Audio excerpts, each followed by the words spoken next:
last flight of Flight 4 of Avianca 5th of January, 1965 Lockheed L-1049E Super Constellation, aircraft operator, Avianca Colombian airline flight route, Cartagena, Colombia, Barranquilla, Mayor de Barranquilla. Montego Bay, New York, Idlewild Airport, now JFK near Smithtown, Long Island, New York, USA, was the crash site. Fatalities: 85 of 89 people on board, survivors 4. Overview: Avianca Flight 4 was a scheduled international passenger flight bound for New York City. The plane went down in a wooded area of Long Island on January 5, 1965, as it was making its final approach to New York's Idlewild Airport, which is now JFK. The crash occurred during the early morning hours in poor weather conditions. Flight timeline and circumstances. The flight had originated in Colombia and made planned stops.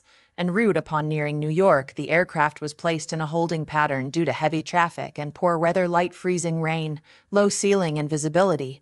The Lockheed Constellation circled for over 1 hour, burning fuel. During this time, fuel exhaustion became a growing concern.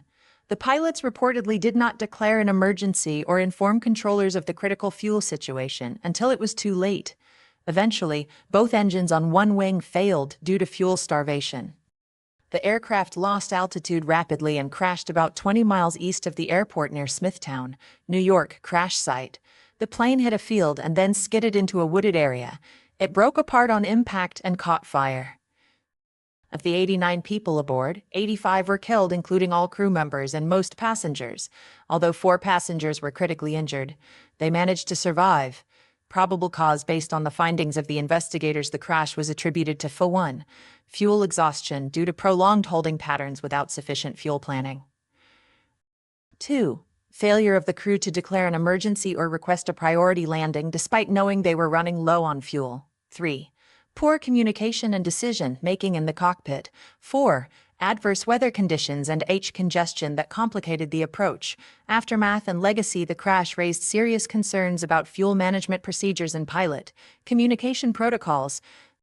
During emergencies, it prompted changes in how air traffic controllers and pilots handle fuel emergencies and holding patterns. Due to fuel deprivation, this accident remains one of the deadliest in American aviation history.